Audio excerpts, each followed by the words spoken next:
ચલો તો બેટા સ્ટાર્ટ કરીએ. આજનો આપણો ટોપિક છે કિર્ચોફના નિયમો.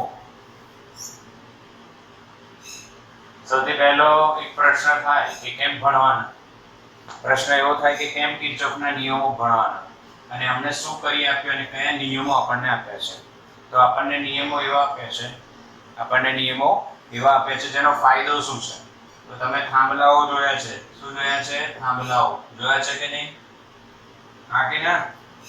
તમારા ઘરની આસપાસ થાંભલા હશે બેટા. તો એ થાંભલા પર તમે જુઓ બહુ જ ગૂંચળો હોય છે. હવે એ ગૂંચળામાં કોઈ એક બાજુ થી આવે છે કરંટ, કઈ બાજુ જાય છે, આ એક પોઈન્ટ બને છે તો અહીંયા કરંટ કેટલો, અહીંયા કરંટ કેટલો, એવા પ્રશ્નોનો ઉકેલ આપે છે. બરાબર. બીજી એક વાત, ઘણી બધી વસ્તુઓ આમાં તમને જાણવા મળે કે ભાઈ આ અવરોધ છે એક પરિપથમાં, બેટરી છે, ઘણા બધા કમ્પોનન્ટ છે, કેપેસિટર છે, તો આના એક્રોસમાં વોલ્ટેજ કેટલા, અહીંયા પ્રવાહ કેટલો. તો પ્રવાહ અને વોલ્ટેજ શોધવા માટે કઈ રીતના એને સોલ્વ કરવું, સર્કિટને કઈ રીતના સોલ્વ કરીશું અને આન્સર લાવીશું. ઓકે. તો એ બધું કોણે શોધી આપ્યું? કિર્ચોફ.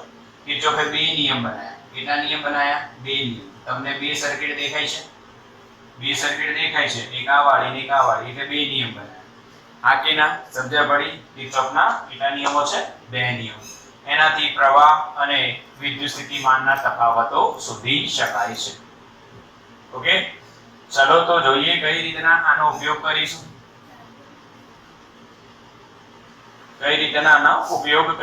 તો પહેલો જે છે બેઝિક છે, ટર્મ્સ અમુક જોવી પડશે. ટર્મ્સ પછી નિયમ આવે.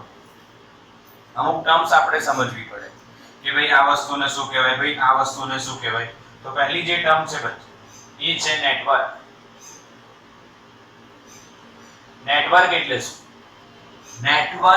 શું? તો ભાઈ રોજિંદા જીવનમાં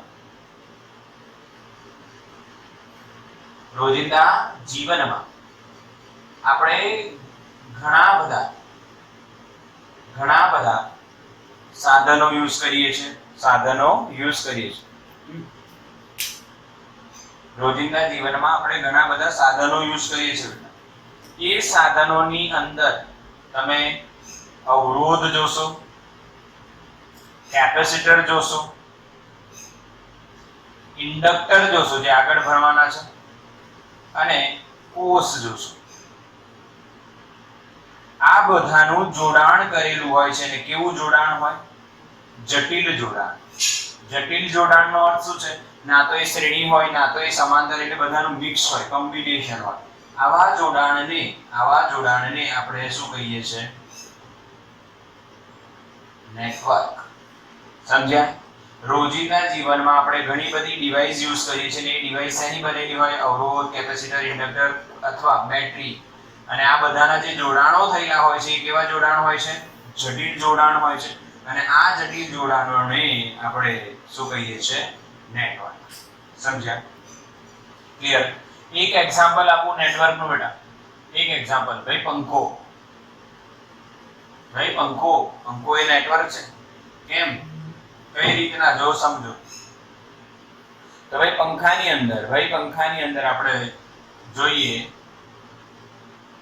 તો અહીંયા તમને ઉપર જોશો તો એક સિલિન્ડર ટાઈપ વસ્તુ જોવા મળે જેને આપણે કેપેસિટર કહીએ છીએ. બરાબર. અંદર પંખાની અંદર ગૂંચળું હોય છે જેને આપણે ઇન્ડક્ટર કહેવાય. બરાબર. અને એનો અવરોધ બી હોય ને, એનો શું હોય? અવરોધ બી હોય, એટલે અવરોધ બી છે. આ બધાનું જટિલ જોડાણ કરેલું હોય છે. એટલે પંખો એક શું કહેવાય? પંખાની અંદર શું છે ભાઈ? નેટવર્ક છે. એ રીતના આપણી ઘરની અંદર બી ઘણા બધા ઇન્સ્ટ્રુમેન્ટ હોય, લાઇટ હોય, પંખો હોય, એ બધાના જોડાણ કરેલા હોય. એને આપણે શું કહીશું? નેટવર્ક કહીશું. શું કહીશું આપણે? નેટવર્ક. હા કે ના? ક્લિયર? સમજાયું બધાને? સમજાયું કે નહીં? ક્લિયર થયું? નેટવર્ક વિશે સ્ક્રીનશોટ લો. ચલો. એટલે કોઈ બી ઇન ધ સેન્સ તમે શું કહી શકો? કોઈ બી જોડાણ જ્યાં અવરોધ, કેપેસિટર, ઇન્ડક્ટર, વાયરોથી જોડેલા હોય એ જોડાણને આપણે નેટવર્ક કહીએ છીએ. ટેક ધ સ્ક્રીનશોટ લઈ લો. ચલો. હા, ડન ને? ડન. સ્ક્રીનશોટ લો બેટા. Okay done. એટલે નેટવર્ક વિશે માહિતી તમને મળી. નેટવર્ક કોને કહેવાય? નેટવર્ક કોને કહેવાય? નેટવર્ક કોને કહેવાય એ સમજાઈએ. હવે બીજી વાત બેટા, નોડ અથવા જંક્શન. નોડ અથવા જંક્શન શું છે એ સમજો. જો ભાઈ તમે જ્યારે નેટવર્ક જુઓ, આપણા ઘરમાં નેટવર્ક જુઓ, તો તમે અંદર વાયરિંગ કરેલું હશે તો ઠીક છે, પણ બહાર વાયરિંગ કરેલું હોય ને તો એવા ઘણા બિંદુ જોવા મળશે કે ત્યાં બે કરતા વધારે તાર ભેગા થાય. તો કે જે બિંદુ પાસે બે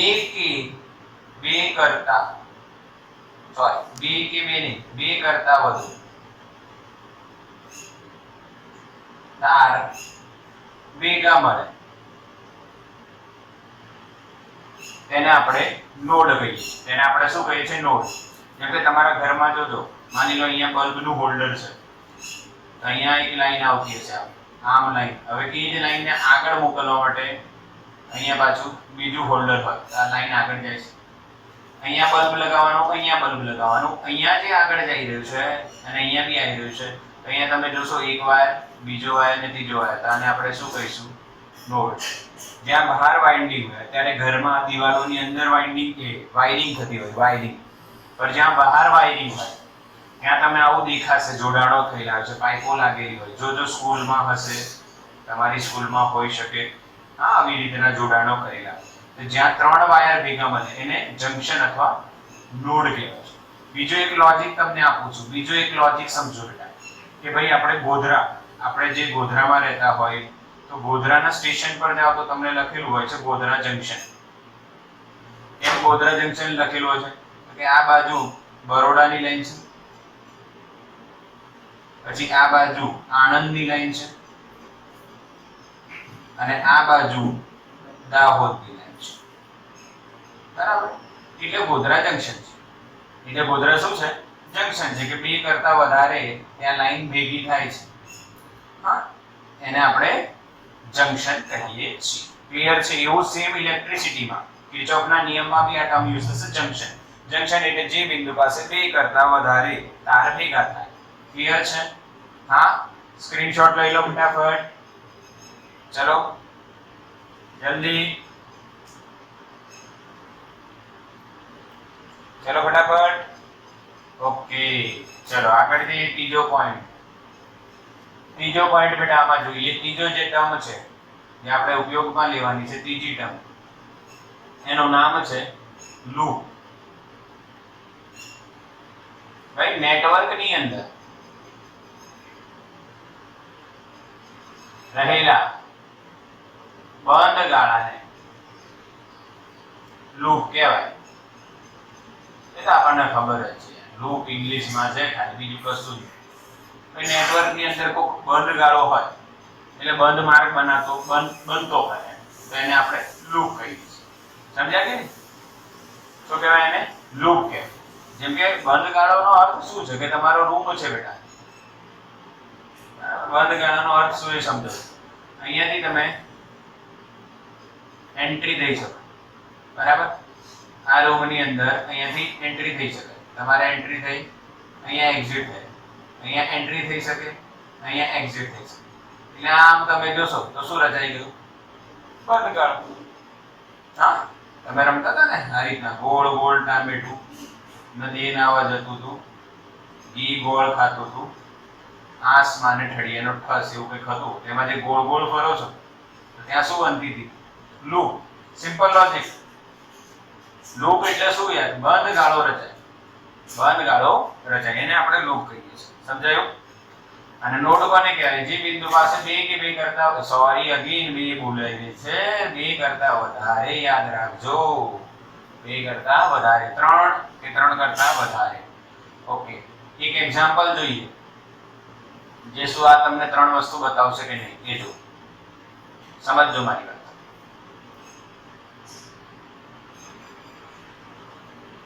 આ શું છે બોલો? નેટવર્ક કે લૂપ? નેટવર્ક કે લૂપ બોલો? ચલો આને નેટવર્ક કહેવાય કે ન કહેવાય? ચલો અહીંયા કેપેસિટર લગાવી દઈએ. આ શું છે? લૂપ કહેવાય કે નેટવર્ક કહેવાય? જલ્દી ફટાફટ મેસેજ કરો. 87 થઈ ગયા. હા, સરસ. Network Amba right answer. Right Smit right answer. સરસ. નેટવર્ક કહેવાય. આ બાજુ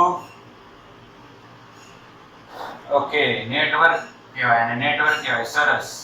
હવે ચલો આપણે આગળ વધારીએ અને અહીંયા મેં R3 લખી નાખ્યું. આમ જોઈન્ટ થાય છે. અહીં એક બીજી બેટરી ε1 ε2 બે બેટરી અહીંયા અવરોધ લઈ લો. ચલો R4. હવે હું અહીંયા નામ આપું છું બેટા, સમજજો, મજા આવશે ભણવાની. કે દેશી હિસાબ છે. દેશી હિસાબ A B C D E F. ચલો હવે તમે મને એમ બતાવો આ આકૃતિમાં આપણો જે એક્ઝામ્પલ બની રહ્યો છે એ એક્ઝામ્પલમાં જંક્શન કોણ કોણ છે?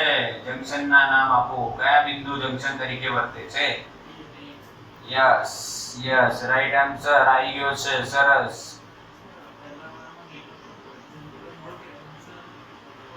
નેટવર્ક કહેવાય. નેટવર્ક કહેવાય. BE right answer. Right answer B and E. Network નો મતલબ શું કે બંધ ગાળો હોય કે ન હોય? ભાઈ અહીંયા એક આપણા સ્ટુડન્ટ નો ક્વેશ્ચન છે. ભાઈ બંધ નેટ પહેલા જે દોર્યું સર તમે આવું એ શું દોર્યું છે? એટલે કે અહીંયા આને નોડ તો કહેવાય જ, પણ આ બંધ પરિપથ હોય કે ખુલ્લું પરિપથ હોય એને નેટવર્ક તો કહેવાય. હા, એને શું કહેવાય? નેટવર્ક તો કહેવાય. આ બંધ છે, ખુલ્લું છે, ગમે તેવું હોય, નેટવર્ક તો કહેવાય. નેટવર્ક નો મતલબ ઇલેક્ટ્રિકલ કમ્પોનન્ટ નો જોડાણ. સિમ્પલ. ઇલેક્ટ્રિકલ કમ્પોનન્ટ નો જોડાણ. ક્લિયર? અચ્છા, હવે તમારે આમાં લૂપ બતાવવાની છે. લૂપ બતાવવાની છે. બોલો, પહેલી લૂપ દેખાય છે? બંધ ગાળો અહીંયાથી ચાલુ કરો. આ સમઘડી દિશામાં A B E F E. A B E F A. સમજ્યા બધા? A થી ચાલવાનું તમારે. જો બંધ ગાળો લૂપ કોને કહેવાય? જ્યાંથી ચાલો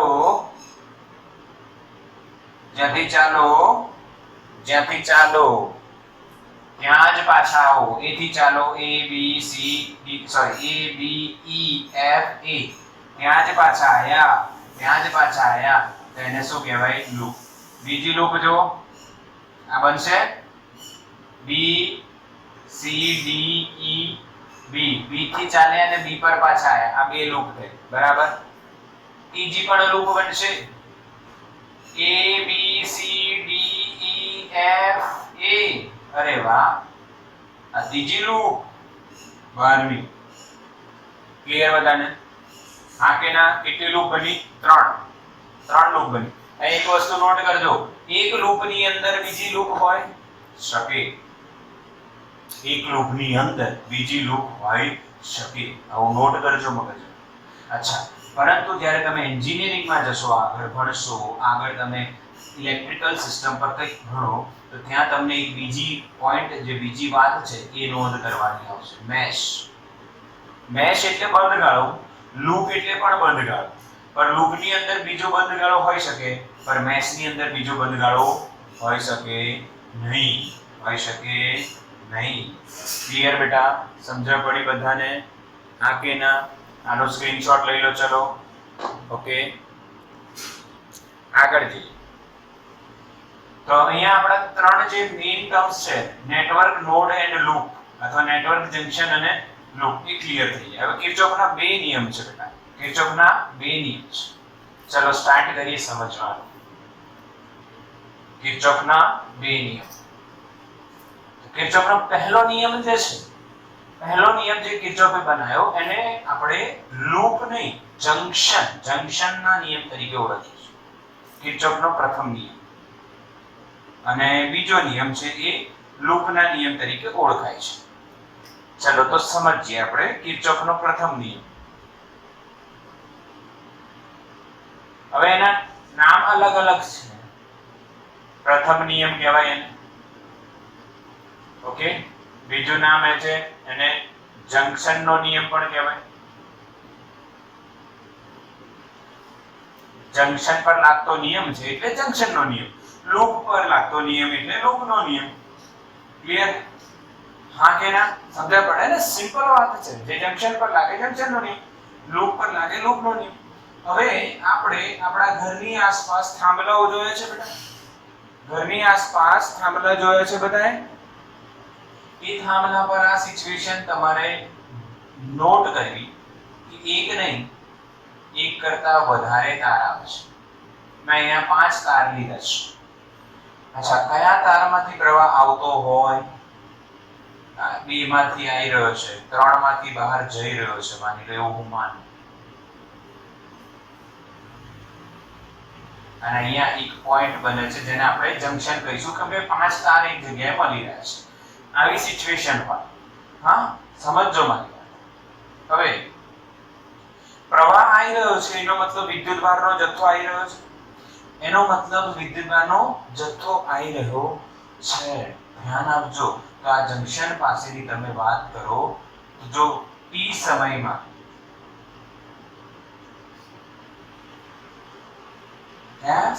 t સમયમાં q1 શું થશે બોલો? I1t લખાય. t સમયમાં આ તારમાંથી પસાર થતો વિદ્યુતભારનો જથ્થો કેટલો? I1 * t. બીજા તારમાંથી I2 * t. આ જ રીતના બધા તારમાંથી વિચારો તો પાંચમા તારમાંથી I5 * t થાય કે t સમયમાં, કોઈ પણ t સમયમાં આ તારમાંથી પસાર થતો વિદ્યુતભાર કેટલો થાય? I1 * t, I2. ક્લિયર છે બધા? આવું છે. હવે તમે એક વસ્તુ ભણ્યા છો, અલગ કરેલા વિદ્યુતની દ્રષ્ટિએ અલગ કરેલા તંત્રમાં વિદ્યુતભારોનો કુલ વૈજિક સરવાળો અચળ રહે છે. એને આપણે વિદ્યુતભાર સંરક્ષણનો નિયમ કહીએ છીએ.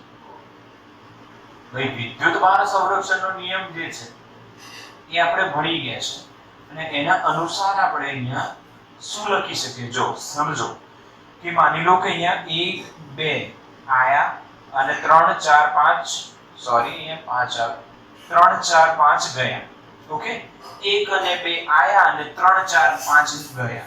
એનો અર્થ શું થયો? સિમ્પલ લોજિક વિચારો કે આપણે ટ્યુશન ચાલુ કરી દીધા હોય અને 5 સ્ટુડન્ટ આયા હોય તો કેટલા ટ્યુશન પૂરા થયા પછી જશે? 5 જ જશે ને. 5 આયા 5 ગયા. Simple logic. 2 આયા 3 ગયા એવું નથી, જેટલા આયા એટલા ગયા. પાછા એવું ન વિચારતા સર અહીંયા તો 2 આયા અને 3 ગયા એટલે સર બી ગયા સાથે સાથે, એવું છે? હા, એવું નથી. જેટલો વિદ્યુતભાર આવે એટલો જ વિદ્યુતભાર જાય. Q1 + Q2 આયા અને Q3 + Q4 + Q5 ગયા. ક્લિયર? આ કે ના? Q3 4 અને 5 ગયા અને આયા તો આયા બરાબર ગયા, આયારામ બરાબર ગયારામ જેવું યાદ રાખજો. Q1 + Q2 આયા, 3 4 5 એ ગયા. Simple logic. અહીંયા Q1 + Q2 આયા અને એટલો જ વિદ્યુતભાર જશે. હવે અહીંયાથી આની વેલ્યુ મૂકીએ. I1t, I2t, I3t, I4t, I5. t બધે કટ થઈ જશે અને આપણને આન્સર મળશે આવો. ક્લિયર? હા કે નહીં? I1 + I2 = I3 + I4 + I5. Simple concept. હવે અહીંયા તમે સમજો, જો હું આ જ વસ્તુને આવી રીતના લખું I1 + I2 પ્લસ -I2, આ બધાના બાજુ ઉઠાઈ લઈએ, -I4 પ્લસ -I5 = 0. તમને એવું થશે આવું કેમ કર્યું? તો બેટા આને કહેવાય બૈજિક સરવાળો. આને કયો સરવાળો કહેવાય? બૈજિક સરવાળો. સમેશન I = શું થાય? 0. આને પણ એવું જ કહેવાય સમેશન I ઇન થતા, સમેશન I આઉટ થતા. હા કે ના? 1 અને 2 ઇન છે, 3 4 5 આઉટ છે. ઇન બરાબર આઉટ. અહીંયા બધા એક બાજુ લખો તો ઇન ને તમે પ્લસ લીધું છે, આઉટ ને તમે માઈનસ લીધું છે. એટલે અહીંયા આ બાજુ આવી જશે તો માઈનસ થઈ જશે. કિર્ચોફના નિયમો બની ગયા. પહેલો નિયમ શું બન્યો? જો કોઈપણ જંક્શન પાસે અંદર આવતા પ્રવાહનો વૈજિક સરવાળો અથવા સરવાળો એ બહાર જતા પ્રવાહના સરવાળા બરાબર હોય છે. અંદર બરાબર બહાર. આ પહેલો નિયમ. કોઈપણ જંક્શન પાસે આવતા પ્રવાહોનો સરવાળો એ જંક્શન પરથી જતા પ્રવાહના સરવાળા બરાબર હોય છે. આ નિયમ. અથવા આ રીતના બી તમે નિયમને લખી શકો. ધ્યાન આપજો. આ નિયમ જંક્શન પાસે ભેગા મળતા બધા જ વિદ્યુત પ્રવાહોનો વૈજિક સરવાળો શૂન્ય હોય છે. આમાં તમારે શૂન્ય પદ્ધતિ યાદ રાખવી પડશે. એ યાદ રાખવાની એવું નથી, એક સિમ્પલ કન્સેપ્ટ છે. શું છે? જો તમે અંદર આવતા પ્રવાહને ધન લો તો બહાર જતા પ્રવાહને તમારે શું લેવાનું? ઋણ. આ એક કેસ. જો તમે ઊંધું કરો, અંદર આવતાને ઋણ લો અને બહાર જતાને ધન લેવું પડે. બંને ચાલે.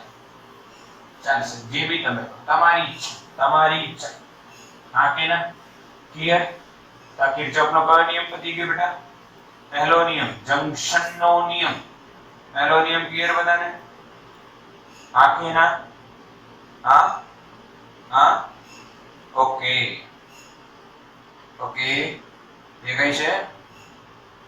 હા ક્લિયર દેખાય છે. સ્ક્રીનશોટ લઈ લો. સ્ક્રીનશોટ લઈ લો. ચલો સ્ક્રીનશોટ લઈ લો બેટા.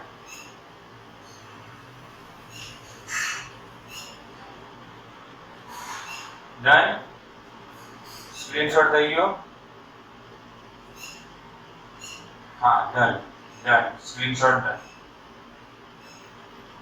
ઓકે ચલો હવે બીજો નિયમ જોતા પહેલા થોડાક આના દાખલા કરીએ, નાના નાના, જેનાથી નિયમ ખબર પડી જાય. બીજું કઈ નહીં. આપણે 2-4 દાખલા સમજીએ, મજા આવશે.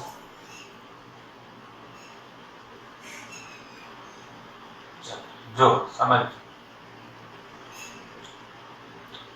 એક એક્ઝામ્પલ હું અહીંયા લખું છું, સમજો.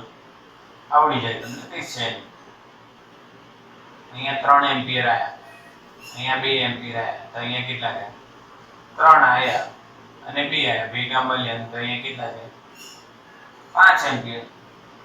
5 એમ્પિયર જ જાય ને? સીધો હિસાબ છે ને, દેશી હિસાબ છે. અચ્છા ક્લિયર? હા કે નહીં? હવે જો બીજો બદલીએ. અહીંયા 5 જતા હોય, અહીંયા 4 આવતા હોય, અહીંયા કેટલા આવતા હશે? કેટલા આવે? સિમ્પલ. 1 એમ્પિયર, 4 ને 1 ભેગા મળશે તો જ 5 થશે ને. હવે આ તમારા મગજની કસોટી કરું છું, તમારે જવાબ આપવાનો. અહીંયા આયા 3 એમ્પિયર, અહીંયા ગયા 7 એમ્પિયર, અહીંયા કેટલા જાય? બોલો જવાબ આપો. 4. Very bad. -4. યસ, જવાબ આવશે -4. હા કેમ? જો અહીંયા 7 જાય, અહીંયા 3 આવે છે તો બીજા 4 આવવા જોઈએ ને. પર આ તીર આ દિશામાં આપી દીધો, એનો મતલબ તમારે એને બતાવવું પડશે ભાઈ કે ઊંધો જા. ઊંધો જવા માટે એને આગળ શું કરી દેવાનું? માઇનસ. ખબર પડી? હા કે ના? હા તો બતાવો આ તીર કોની દિશા દર્શાવે છે? આ તીર કોની દિશા દર્શાવે?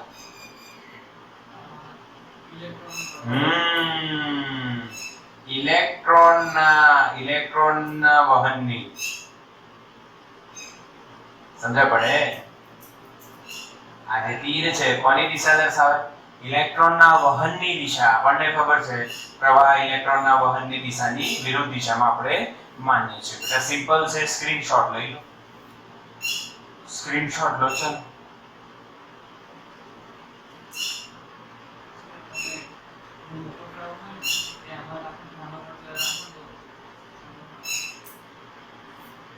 ચલો ડન.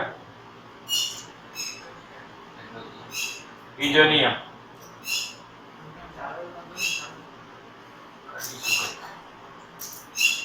ચલો બીજો નિયમ જોઈશું. પહેલો નિયમ કમ્પ્લીટ આવડી જાય, એકદમ સિમ્પલ. હા, જંક્શન પાસે ભેગા મળતા કુલ બધા જ પ્રવાહોનો વૈજિક સરવાળો શૂન્ય થાય. અથવા જંક્શનની અંદર આવતા પ્રવાહોનો સરવાળો જંક્શનની બહાર જતા પ્રવાહના સરવાળા બરાબર હોય છે. ચલો ક્લિયર. અહીંયા જોવાનું કિર્ચોફનો કયો નિયમ હવે? બીજો નિયમ, જેને આપણે લૂપનો નિયમ પણ કહીએ છીએ. કોનો નિયમ કહેવાય છે? લૂપનો નિયમ. હવે લૂપનો નિયમ તમારે સમજવું હોય બેટા. કોનો નિયમ સમજવાનો છે તમારે? લૂપનો નિયમ સમજવાનો છે. તો જો ધ્યાન આપજો. હું અહીંયા એક આકૃતિ દોરું છું લૂપના નિયમ માટેની, જે અમે ભણેલા છીએ એટલે તમને હું બતાવી દઉં છું. ઓકે, કદાચ તમારી ટેક્સ્ટબુકમાં હોય કે ન હોય, સમજી જજો ખાલી. અહીંયા A, અહીંયા B, અહીંયા C, અહીંયા D, અહીંયા E. એટલે આ એક નેટવર્ક છે ભાઈ. અહીંયાથી કંઈક જોડાણ હશે બહાર, ઘણા બધા છે, આપણને ખબર નહીં. આપણે એ નેટવર્કનો એક ભાગ એટલે આ લૂપ લીધી છે, અને લૂપ કઈ છે? લૂપ છે A B C D E A. આ આપણી લૂપ છે. ઓકે, હવે આ લૂપમાં કઈ કમ્પોનન્ટ હશે? તો અહીંયા માની લો એક અવરોધ છે R1, અહીંયા માની લો એક બેટરી છે ε1, અહીંયા માની લો એક અવરોધ છે R2, અહીંયા માની લો એક હજુ બેટરી છે ε2, અહીંયા માની લો એક અવરોધ છે R3, સિમિલરલી અહીંયા પણ એક અવરોધ છે R4, અને અહીંયા પણ એક અવરોધ છે R5. આ રીતના હોય. કેપેસિટર બી હોઈ શકે, પરંતુ આ ચેપ્ટરમાં આપણે કેપેસિટર નથી જોવાનું. ઓકે, હા, બાકી કેપેસિટરમાં બી આના લોજિક આવશે. ઓકે, સમજો. હવે સમજો કે આપણે સૌથી પહેલા લૂપની દિશા નક્કી કરી લીધી. તો આપણે લૂપની દિશા કઈ છે? સમઘડી. કઈ લીધી આપણે? સમઘડી. તમે વિષમઘડી બી લઈ શકો, તમને ગમે, તમને ફાવે એ લઈ શકો. ઓકે, હવે સમજજો બેટા. અહીંયા પ્રવાહ આવે છે I1. કેટલો પ્રવાહ આવે છે? I1. આમાં માની લો વિરુદ્ધ દિશામાં પ્રવાહ આવે છે I2. આમાં માની લો આ દિશામાં પ્રવાહ જાય છે I3. આમાં આ દિશામાં પ્રવાહ છે I4, અને આમાં આ દિશામાં જ પ્રવાહ છે I5. આ તો I4 નામ કર દો, મજા આવશે. કશું એટલે સિમ્પલ સમજવાનું. I4 આમ ગમે તે લઈ શકાય, તમારી ઈચ્છા. આ તો હું તમને સમજાવી રહ્યો છું. ઓકે, હવે અહીંયા ધ્યાન આપજો. અહીંયા હું લખું છું ભાઈ ઊર્જા સંરક્ષણના નિયમ અનુસાર. આનો અર્થ શું છે? આનો અર્થ શું છે એ સમજો. કે ભાઈ અહીંયા માની લો કયો વિદ્યુત ભાર હોય. એ કયો વિદ્યુત ભારને લઈને તમે આમ ચાલો તો તમને અમુક જગ્યાએ ઊર્જા વધે, અમુક જગ્યાએ ઊર્જા ઘટે. હા કે ના? અમુક જગ્યાએ ઊર્જા વધે. એક જ મિનિટ, ચલો સ્ટાર્ટ કરીએ છીએ બેટા. જો ભાઈ ઊર્જા સંરક્ષણના નિયમ અનુસાર, ઊર્જા સંરક્ષણના નિયમ અનુસાર જો બેટા અહીંયા આપણે A થી ચાલુ થઈએ અને E પર ફરીને પાછા આવીએ, તો જે ઊર્જા હતી એની એ જ રહેવી જોઈએ. એને જ તો ઊર્જા સંરક્ષણનો નિયમ કહેવાય. હવે ઊર્જા લખવાની જગ્યાએ આપણે શું લખીએ? સ્થિતિમાન. તો ચાલે ને, કેમ કે ઊર્જા એટલે શું? U બરાબર અથવા કાર્ય બરાબર Q ઇન્ટુ શું લખાય? V. Q ઇન્ટુ શું લખાય? V લખાય. હવે Q ઇન્ટુ V લખીએ આપણે, બરાબર? તો જો Q સરખો હોય અને Q ના લખો તો સ્થિતિમાન ચાલે. હા, U બરાબર QE હોય તો જો Q બરાબર 1 લઈ લો તો U બરાબર શું થઈ જાય? V. એટલે અહીંયા હું સ્થિતિમાન લખીશ. અહીંયા હું શું લખીશ? સ્થિતિમાન લખીશ, V લખીશ. તો અહીંયાથી હું સ્ટાર્ટ કરું તો A પાસે વિદ્યુત સ્થિતિમાન કેટલો? તો VA, બરાબર? અચ્છા, હવે I અને R1 ભેગા મળીને વિદ્યુત સ્થિતિમાન કેટલું બનાવે? I1 R1. હવે એ વપરાશે કે વધશે એમ સમજો. આ અવરોધ પરિપથને ઉર્જા આપશે કે એનાથી ઉર્જા લઈ લેશે? તો કે લઈ લેશે તો આગળ શું આવશે? માઈનસ. હવે જોજો આપણી દિશા A થી B છે, A થી B જઈ રહ્યા છે, અને પ્રવાહની દિશા આપણી દિશામાં જ છે, તો આપણે માઈનસ લીધું. આપણે લીધું કેટલો? માઈનસ. ઓકે, હવે શેલમાં આયા, બેટરીમાં માઈનસ થી પ્લસ આપણે જાઓ. ક્યાં જાઓ? માઈનસ થી પ્લસ જાઓ.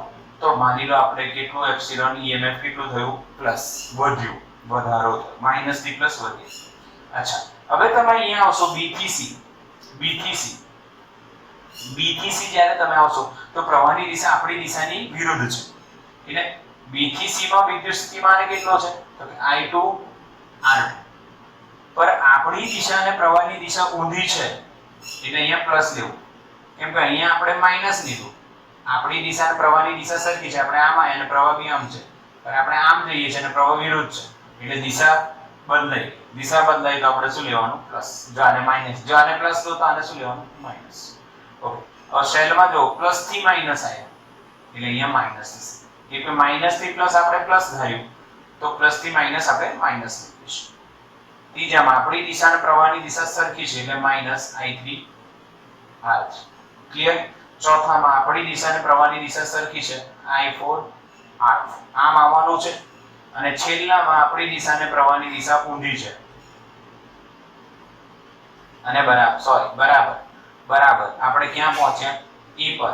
તો E પરનું સ્થિતિમાન પાછું કેટલું બનવું જોઈએ? V. આને જ તો ઊર્જા સંરક્ષણનો નિયમ કહેવાય. હતું કેટલી ઊર્જા ભાઈ? આટલી. તમે આપી મેળવી, આપી મેળવી, સોરી માઈનસ એટલે આપી અને મેળવી, જે બી હોય આપીને મેળવી જે બી કરો તો ફરીને તમે અહીંયા આવો તો એટલી જ ઊર્જા તમારી હોવી જ જોઈએ. આને જ કહેવાય ઊર્જા સંરક્ષણનો નિયમ. ઊર્જાની જગ્યાએ આપણે સ્થિતિમાન લખી રહ્યા છે એનો મતલબ સમજાવી દીધું ને હમણાં. U બરાબર QE, Q ની વેલ્યુ 1 લઈ લો તો U બરાબર V. ક્લિયર?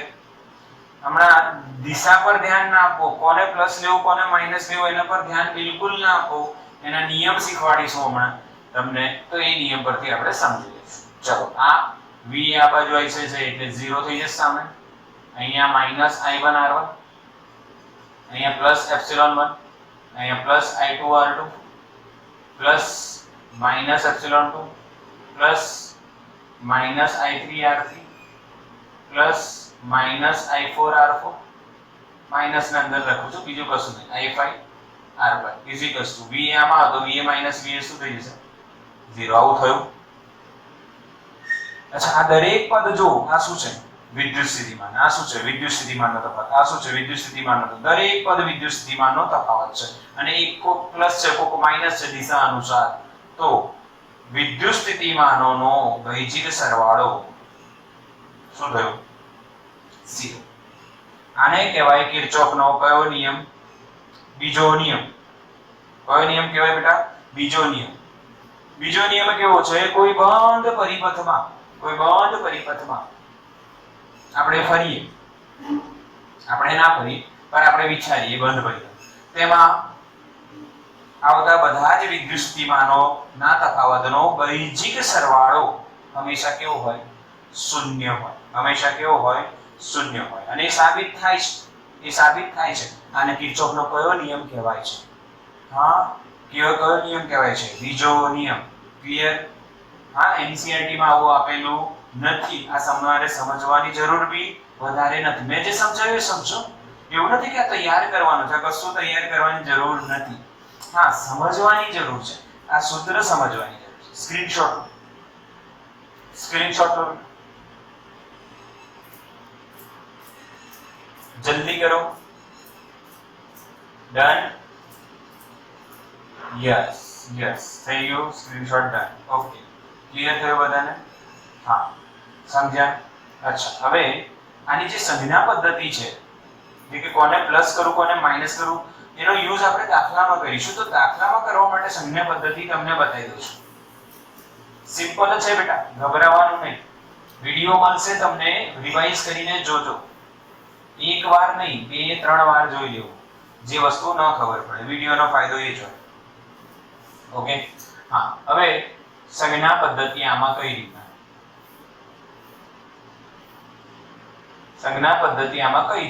એ જો. તો અહીંયા આપણે બે સંજ્ઞા પદ્ધતિનો ઉપયોગ કરવો પડશે. એક કરીશું આપણે અવરોધ માટે, બીજી આપણી સંજ્ઞા પદ્ધતિ રહેશે કોષ માટે. ભાઈ, અવરોધ માટે શું? ધ્યાન આપજો, સમજજો. આ અવરોધ હોય બેટા, માની લો આ, એમાંથી પ્રવાહ જાય છે I, અને આપણે જે દિશા ધારી છે એ પ્રવાહની દિશા સમાન છે. તો વિદ્યુત સ્થિતિમાન તો IR થશે. બીજો કેસ લો, આ R છે, આપણે પ્રવાહ આમ જ ચર્ચા પર આપણી ધારેલી દિશા વિરુદ્ધ છે. આનો વિદ્યુત સ્થિતિમાન IR થશે. હવે આમાંથી કોઈ એકને તમારે ઋણ લેવાનો, બીજાને ધન લેવાનો. તો ભાઈ આપણી દિશા અને પ્રવાહની દિશા સરખી હોય એને આપણે ઋણ લીધું હતું, યાદ કરો. I1 R1 માઈનસ લીધા એટલે માઈનસ આવ્યું. અને આપણી દિશા પર અને પ્રવાહની દિશા વિરુદ્ધ હતી તો આપણે પ્લસ લીધું. ક્લિયર? જો અહીંયા જો એક વસ્તુ સમજો ભાઈ, આપણી દિશા અને પ્રવાહની દિશા સમાન છે તો માઈનસ, જો વિરુદ્ધ છે તો પ્લસ. એ જ રીતના કોષની વાત કરી હતી. કોષની વાત કરી દીધું. જો આપણી દિશા આમ હોય અને એ જ કોષમાં જો આપણી દિશા વિરુદ્ધ હોય. અચ્છા, વિરુદ્ધ કઈ રીતના કીધું મેં? ધ્યાન આપજો, ધ્યાન આપજો. આપણે જો સમજજો, આપણે અહીં આપણી દિશા છે એટલે પ્લસ થી ક્યાં આયા માઈનસ, એટલે માઈનસ એપ્સિલોન. પોટેન્શિયલ ડિફરન્સ તો એપ્સિલોન થશે. અહીંયા માઈનસ થી પ્લસ આયા તો શું લેવાનું? પ્લસ. એટલે લોજિક એવો સમજો કે તમે જઈ રહ્યા છો, ફીલ કરો કે તમે જઈ રહ્યા છો, તમે માઈનસ થી માઈનસ માં એન્ટર થયા અને પ્લસ પર જઈને ઊભા રહે. તો જ્યાં ઊભા રહેશો જઈને બેટરીની અંદર એન્ટર થયા અને જ્યારે નીકળશો ત્યારે જે છેડો હોય એ છેડાની સંખ્યા લખજો. આ બેટરીમાં એન્ટર થયા, નીકળ્યા ત્યારે પ્લસ કે માઈનસ, તો માઈનસ. અહીંયા બેટરીમાં તમે એન્ટર થયા, માઈનસ માં એન્ટર થયા અને પ્લસ માં એન્ટર પ્લસ માંથી એક્ઝિટ થયા, તો જ્યાં એક્ઝિટ થાવ છો એની સંખ્યા લખવાની. ખતમ. આ કેના સમજ્યા? સમજ્યા કે નહીં સમજ્યા? આ સંજ્ઞા પદ્ધતિ ક્લિયર છે.